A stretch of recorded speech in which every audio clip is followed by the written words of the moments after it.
Number 50 میں قوم عاد کا ذکر ہے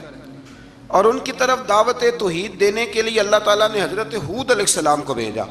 ہود علیہ السلام نے قوم سے کہا کہ میں تم سے کسی چیز کا اجر طلب نہیں کروں گا، میرا اجر میرے اللہ کی بارگاہ میں ہے، پس تم اپنے رب سے بخشش مانگو،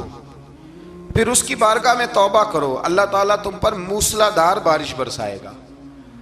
اور تمہاری قوت میں اضافہ فرمائے گا۔ قوم عاد نے دعوت حق کو رد کیا اور ایمان نہ لائے، بلکہ ہود علیہ السلام پر طنز کیا۔ وہ کہنے لگے کہ ہمارے تو معبودوں نے، ہمارے بتوں نے معاذ اللہ آپ کو پاگل بنا دیا ہے، آپ کو مجنون بنا دیا ہے، الٹا حضرت ہود کو کہنے لگے، اس لیے آپ ایسی باتیں کرتے ہیں۔ ہود علیہ السلام نے کہا میں اللہ کو گواہ بناتا ہوں اور تم بھی گواہ رہنا کہ میں تمہارے شرک سے بری ہوں اور میں اللہ پر توکل کرتا ہوں اور میں نے رسالت کا حق ادا کر دیا ہے۔ آیت نمبر 58 میں اللہ تعالیٰ نے فرمایا